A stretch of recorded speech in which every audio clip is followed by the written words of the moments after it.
Thank you, Jody, for that stimulating. Stephen HEALY is an associate professor of geography in the Physical and Earth Sciences Department at Worcester State University. He's on the editorial board of Rethinking Marxism and is an active founding member of both the Community Economies Collective and the Worcester SAGE, Solidarity and Green Economy Alliance. His research focuses on applying Marxian and psychoanalytical insights to cooperative and alternative approaches to economic development. In the summer of 2013, Stephen and his colleagues Pawlowskaya, Safri, and Borowiak began a research project titled Mapping the Solidarity Economy in the United States. His writings have appeared in Gender, Place, Culture, Professional Geographer, Social Text, and Rethinking Marxism, as well as many edited volumes. And most recently, his joint effort with his colleagues J.K. Gibson Graham and Jenny Cameron, Take Back the Economy, Anytime, Anyplace, came out of University of Minnesota Press. He likes to run.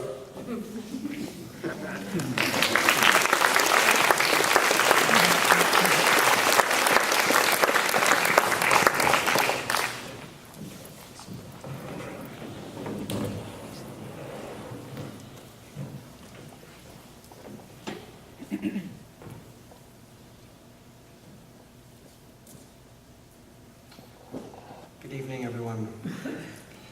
I'd like to begin by thanking the organizers of the conference, my friend and colleague Yahya Madr for facilitating this conversation and for running and getting me water, and for my co-presenter Jody Dean for her very provocative and deeply satisfying book, one of many, The Communist Horizon. And I have to say I was also blown away by the presentation that she just gave.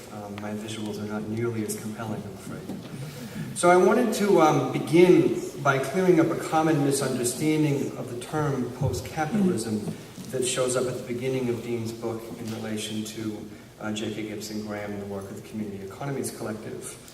And then I want to consider a productive tension within the Communist Horizon that might reconcile our two projects. Thanks, Yahya. And then I want to talk about politics. So Jody Dean begins her book, The Communist Horizon, with reflections on the ambiguous meaning of the term Communist Horizon. It could refer to a spatial horizon, a distant point ahead of us that we chart our way towards. It could be a temporal horizon, a lost horizon behind us, abandoned projects and ambitions. A third possibility, the one she subscribes to, is to use the term Communist Horizon to recall not a forgotten future, but to designate a dimension of experience imminent to us that we can never lose, even if we, lost in a fog or focused on our feet, fail to see it. She teaches us that, quote, the horizon is real in the sense of impossible, we can never reach it, and in the sense of actual. So what could this mean? This third definition is most interesting to me. It resonates with Jean-Luc Nancy's insistence on the inescapability of our being in common, or with Graeber's anthropological observations that our shared history as a species is a communalist history, that what we take to be the natural economy, capitalism, is in fact an aberration, and that for the span of eons we have lived communally, but of course not perfectly. As a geographer, I'm fine with both imagining communism as an internalized but foggy inclination residing in our unconscious, but I also think the simple spatial metaphor of it is something we're moving towards. A sensible, practical idea is worth keeping in mind. For me, moving towards the communist horizon means letting go of habits and practices, desires and self-conceptions that define the current economy and society we live in, and moving towards other ways of being in relation to one another. The question is how. Okay, so if we're getting our bearings and finding our way forward, letting go of old ways of organizing the economy and practicing another way, then we should get a sense of where we are. And I think we're in uncharted waters, and the coordinates read 70 by 400. 70 is the coordinate supplied to me by Guy Ryder, the Secretary of the International Labor Organization, in relation to levels of youth unemployment in many parts of the globe. The situation of precarious labor is now endemic to both the majority and the minority world. countries as the formal economy coheres, where many of us need it to survive, but where it no longer requires our services. This precarity is painful to me at least 3 times a week when I get up and teach in front of a classroom full of first-generation college students. I can see their expectations, and I already know the kind of disappointment that they are likely to endure in the years to come, because I don't see this changing. 400 is a coordinate brought to our attention by the paleoclimate community, and I'm sensitive to this because of the department in which I work. They tell us that atmospheric ambient concentrations of CO2 has reached 400 parts per million, a concentration not seen in millions of years. We may not understand the consequences of this until we are living through it, and that is if we aren't already. And here I'm thinking of my colleagues and friends in Australia. It is in this sense that I appreciate George DiMartino's reflections in his forthcoming essay in a volume memorializing Julian R.M., Politics in a World Beyond Control. I think there is a requisite temerity, even a humility required in finding our way forward with no guarantee of success. We can say what we think, we can take courage to be sure, and we can act, but these actions should be guided by an understanding that we, as a species, haven't been here before. It is here that I would like to offer a corrective to Dean's analysis, her characterization of Gibson Graham's work in which post-capitalism signals an abandoning of the communist horizon, a settling for a compensatory project focused on economic diversity. What seems to be at stake is that recognition of economic difference precludes the possibility of recognizing the inequities of capitalism. To characterize Dean's work, here's a quote: "I take the opposite position," from Gibson Graham. "The dominance of capitalism, the capitalist system, is material. Rather than entrapping us in a paranoid fantasy, an analysis that treats capitalism as a global system of appropriation, exploitation, and circulation that enriches the few as it dispossesses the many, and that has expended an enormous amount of energy in doing so, can anger, incite, and galvanize." She goes on to say that Gibson Graham's prescription of reading for difference would have us ignore that difference and dominance can happily coexist. Gibson Graham's project, in my view, does not deny the existence of the capitalist class process, repressive and ideological state apparatuses associated with neoliberalism, laws, norms, and desires that are assembled, to use Michel Collin's language, as a discourse composed of both matter and idea. What they insist upon is that that system is a discourse, that it comes into coherence in part by enrolling our habits and desires and practices, even those of us on the anti-capitalist left, and is made possible when we live life by its measures and values. What Gibson Graham insists upon, following a reading of Marx, is that in every economy, in countries rich and poor, that is not all that there is. Gibson Graham's project is geographic, since they're geographers. As they chart and identify resources in the landscape other than capitalism, besides private property, conventional finance, wage labor, and market exchange, these things might be enrolled into producing a different econo-sociality, what they call community economies, in which being in common is ethically and politically foregrounded. That is not the end point either, given the uncharted waters in which we sail. It is rather a starting point, a starting place for thinking about how we might go forward as a species in a world that is going to be far less generous to us than the Holocene was. To echo Val Plumwood, as they do many times, we must go forward in a different mode of humanity, or not at all. That's what's at stake here. Gibson Graham's work can be seen, I would argue, as a movement from a politics of language in which post-capitalism becomes visible, to a politics of subjects in which it becomes possible to desire something other than capitalism, to a politics of collective action in which other worlds become virtual. And that maps on nicely to the 3 books, End of Capitalism, Post-Capitalist Politics, and Take Back the Economy, that recently came out. And here, when I think about it that way, I'm reminded of a formulation that comes at the end of Jodi's book, The Communist Horizon, when she's describing the meaning of Occupy. And the arc in her description is very similar to what I just said in relation to Kath and Julie's work. that it's a movement from recognition to a different relationship with desire to a capacity for action, including the action to assemble a party.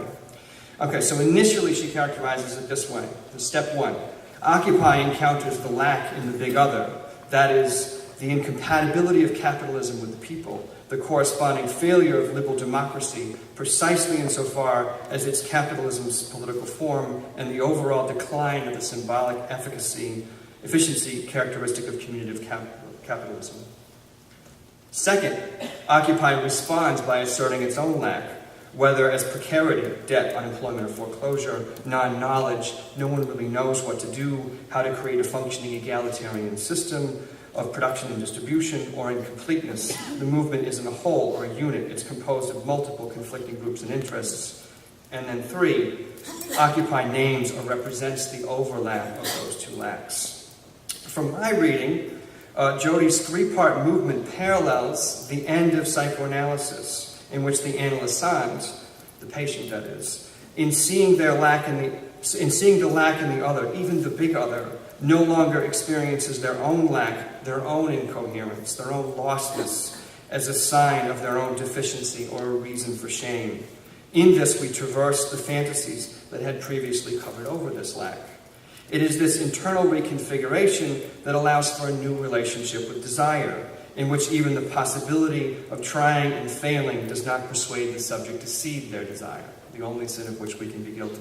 Okay, now I'm going to translate that Lacanian speak into political terms, referring back again to Occupy.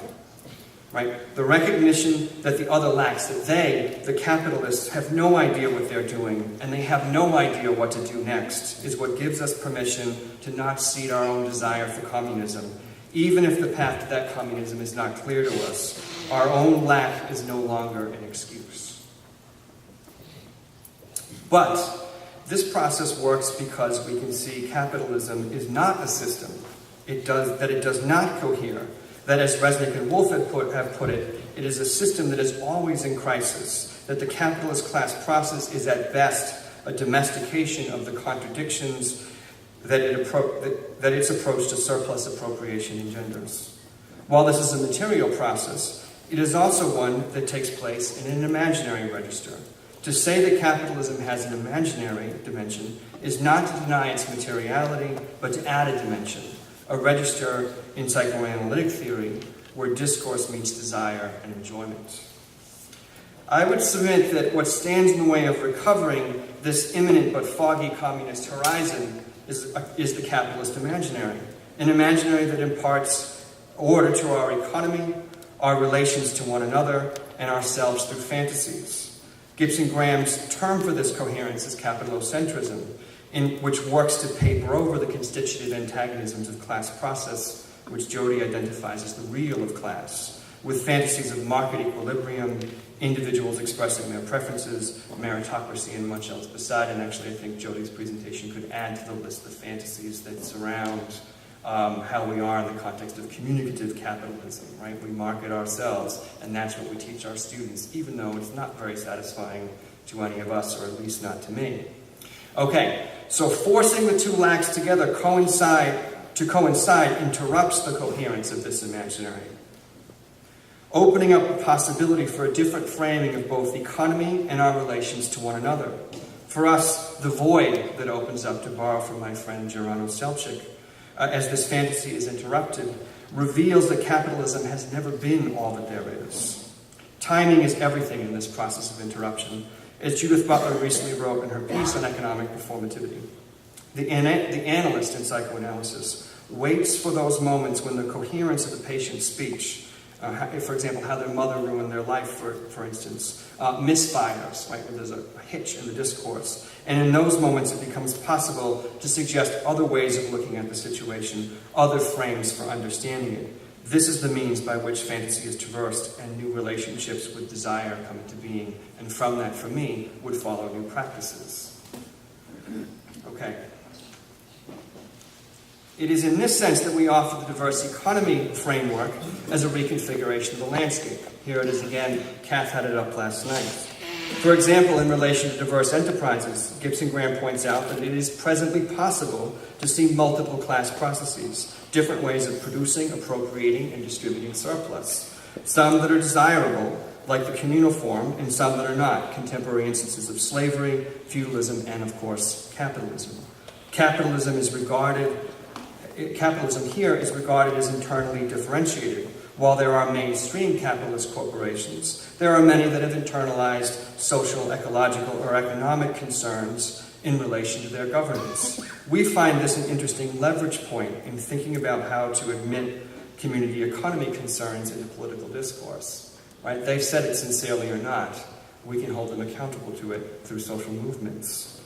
Once more, the point of this reframing of economy as a site of intrinsic difference is not mere enumeration or celebration, but rather to envision the possibilities of their conjugation.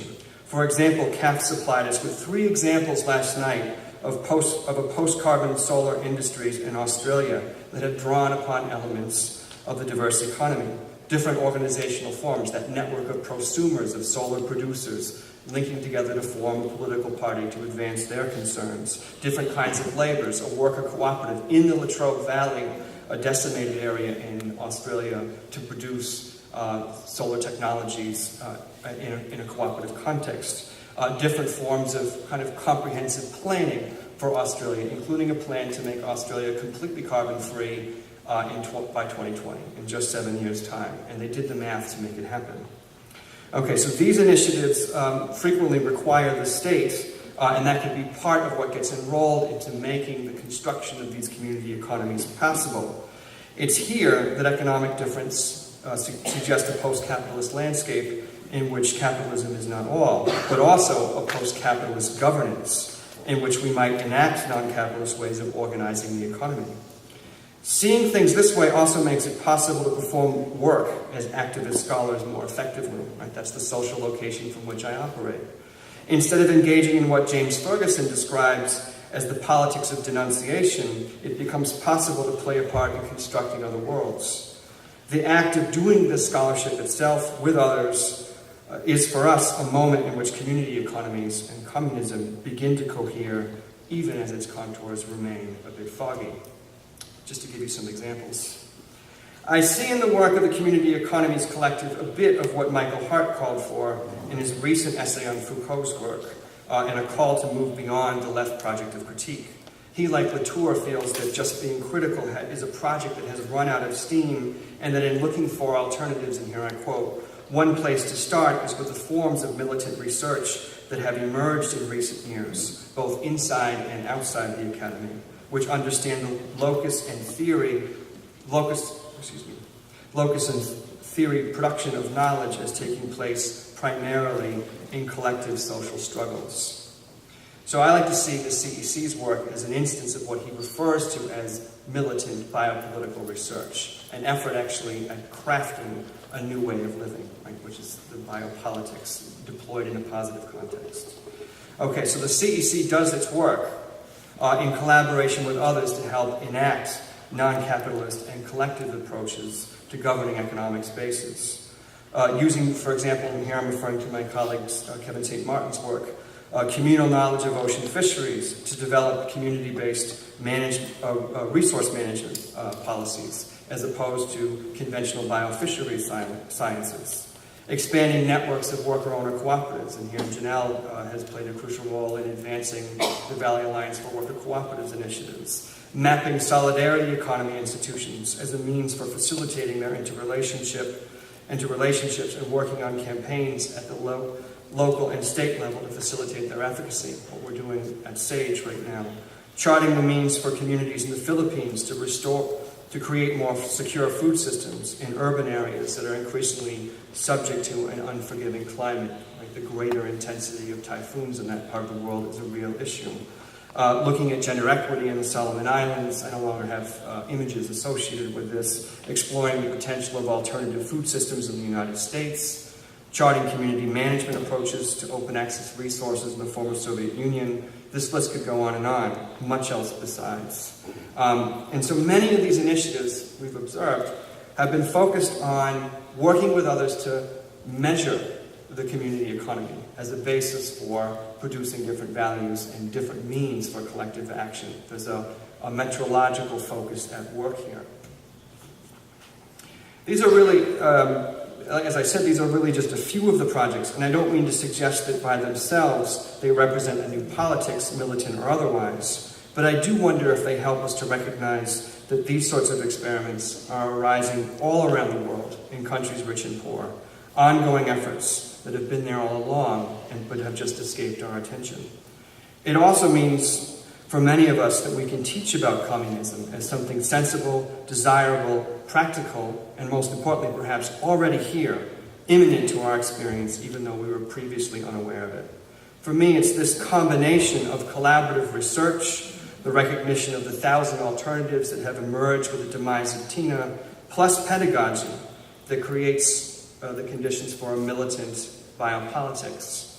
And that was really, I mean, we didn't know about it at the time, but in retrospect, when Jenny Cameron, Kath Gibson, Julie Graham, and myself sat down to begin to write Take Back the Economy, that's what we wanted to do, right? We wanted to write a manual for how to do or how to practice community economy creation in a variety of settings, beyond just the classrooms where we're capable of teaching. It's a generalization of this approach.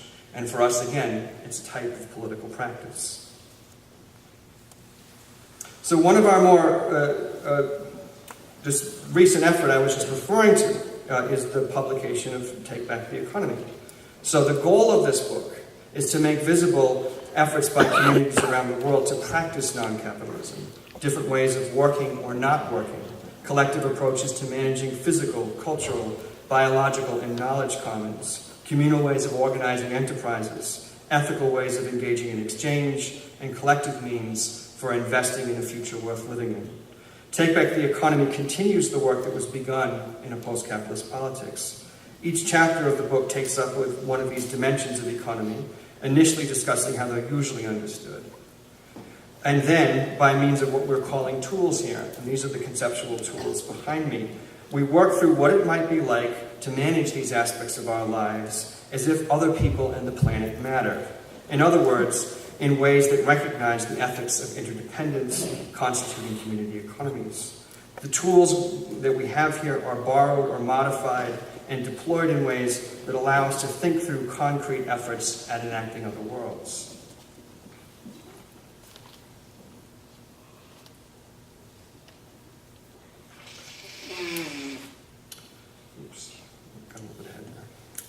We don't propose a program or one-right approach, but rather our hope is that a community of readers could engage in their own form of militant biopolitical research, using these conceptual tools to find their own answers to common concerns, ethical questions that are familiar to us as Marxists and heterodox scholars. Right, so each chapter is really motivated by a series of questions that we're posing to the readers, and we're hoping that if they read them together in a reading group or some other sort of setting, that the answers could form the basis for forming community economies. So in relation to work, what does it mean to survive well, together, and equitably? In relation to markets and other bases of exchange, how do we encounter others in ways that support their well-being and ours? In relation to consumption, how do we sustainably draw down resources in the planetary context? How do we replenish or grow natural commons? How do we distribute surplus towards social or environmental ends? How do we invest our wealth so that future generations can live well? These are the questions of communism in the commons for us. Our wager is that these conceptual tools, used in a collective context, might allow people to be aware of the imbalances, personal and ecological, in their lives, and that this awareness might inspire collective action. Our hope is that this book might be useful to community groups of all sorts in a process of taking back the economy. But the starting place, and I think here Rick spoke very well to this on Thursday night, is the recognition that we have the capability of doing this. Embracing these new metrics for self-reflection and collective action means letting go of what I think of as the metrologies at the center of the neoliberal biopolitics. That bird that's perched on our shoulders, instructing us in the metrics of lowliness. You're paid exactly what you're worth. You owe nothing to no one, and no one is obliged to help you. The only property that matters is private, and the debts you face and the security you crave are solely your responsibility. So what we're trying to do is to design, to resuscitate in appropriate ways of taking measure of one's own economic life in a collective context to produce self-awareness as the basis for collective action. To turn to the least colorful and the most familiar metric that we deploy in the book, let's say a little bit about surplus. We highlight how in community-based and cooperative enterprises, it is the workers themselves, and sometimes the larger community, that collectively appropriates the surplus that is produced and makes decisions about what to do with it. As Rick noted at the conclusion of his lecture on Thursday, the politics of a worker-owned communist enterprise is different than the one than what would be practiced in a firm governed by a regular board of directors. They are unlikely to offshore their own livelihoods. They are more inclined to have safe workplaces. They're less likely to emit toxic pollutants, right? They're invested in the community in which they live in a way that a conventional firm is not. This difference matters to us. But like any collective effort, and indeed this is what Jody points out in her book, cooperatives are not harmonious affairs. The decision of what is necessary for survival and what is surplus and what to do with the surplus is the site of permanent and constitutive antagonism. These questions never get resolved. Following Lacan's observation about sexual non-rapport, Yaya Madra and Geronimo Selchuk assert that there is no class process, that there are only ever provisional resolutions to these antagonisms and contradictions, and that what we call the practice of cooperatively managing a firm or a family or a community group or any other type of partnership is a temporary resolution of the ongoing problem of how to live together in community with others. In every cooperative that I've been witness to, or party in, this constitutive antagonism, this circling around the question of what to do with the surplus, or how to govern the enterprise, is the central question that never gets answered. Right? So I've seen this happen again and again. It's just part of doing the work in these cooperative contexts. And that's really, I think, on some level, an ineradicable feature of trying to do common or collective work. But one powerful thing about pointing out the existence of these worker cooperatives as part of a concrete reality in countries rich and poor is that once they're there, we can begin to articulate them together. So I think this is a second form of militant biopolitics that seems to be central to the work of solidarity economy movements around the world. Identifying these discrete cooperative spaces, putting them on a map, and suggesting the ways in which they could be linked together through practices of solidarity. Right? So you move from a politics of the individual side of the enterprise to a larger collectivity. And this is work that Malia Safri has been involved with quite a bit in the context of New York. She went down on a regular basis during Occupy and taught people about class process. And one of the things that came out of that was a working group on worker cooperatives that, as far as I know, is really part of an ongoing effort. Malia can correct me if I'm wrong. Okay. So I think part of what these collective metrologies allow us to become aware of is that the examples I've just talked about, the work that we're doing here together, is only a small part of something larger that is being made to happen in different ways around the country and even around the world. So certainly Rick Wolf, again, if you saw him on Thursday night, he talked about his ongoing efforts to build workplace democracy as a sensible and practical reality in the context of the United States. He said that there's something powerful about focusing on the enterprise as a site of cooperation and democratization because it fits with the cultural context. Garl Perovitz is another person who's spoken extensively about this, and one of the points that he's made is that cooperatives like the ones that were emerging in Cleveland just a few short years ago were really facilitated by community financial organizations that were started in Chicago.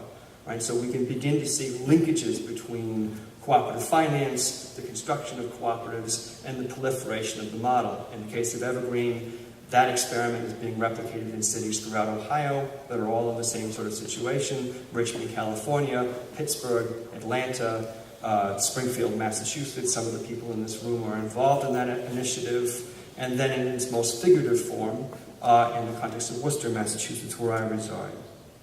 So with all of this, what comes into focus for me is a communist horizon as a practical and sensible alternative to the current practice of the economy and the current approach to development that has failed.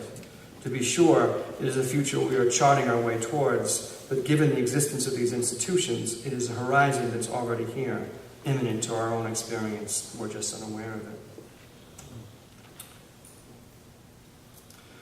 There are other longer conversations to be had about communism, about what it is to be in common with one another, and even what it is to practice a politics of love and friendship with one another and with the more than human. In fact, I think this whole conference has really been a kind of memorial and tribute to Stephen Resnick and Julie Graham and their long-term, very productive collaborative relationships, communism in its smallest unit, the two, and the power that comes from that. So there are other beliefs that being in common, though never free of contradiction and antagonism, is imminent to experience. I think, just to close, Giorgio Agamben wrote in his book, The Highest Poverty, about the communism in monastic orders in Europe.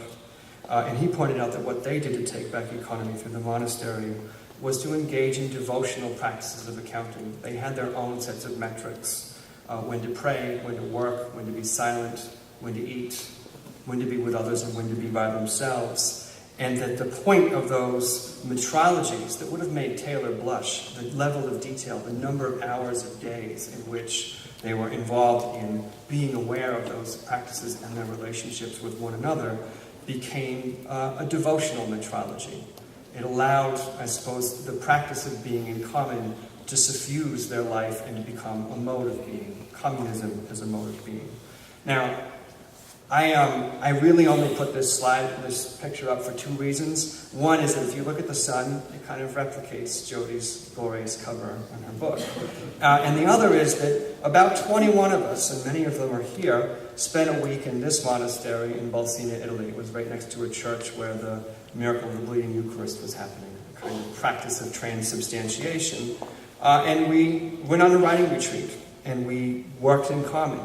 So, as a scholar and an activist, the collaborative relationships that I experienced in the CEC, in the Community Economies Collective, and certainly the collaboration that I see in the context of Rethinking Marxism, is for me a kind of political practice that promotes and advances the agenda of moving towards this uncharted water that we're referring to here as communism, as being in common. So that's what I have for you. Thanks for your attention.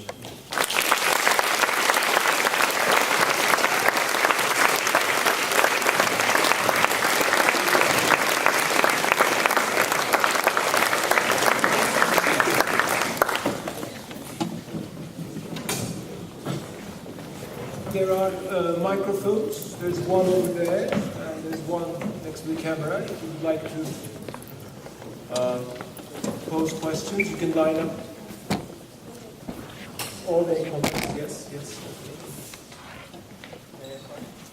Yes, it should be open.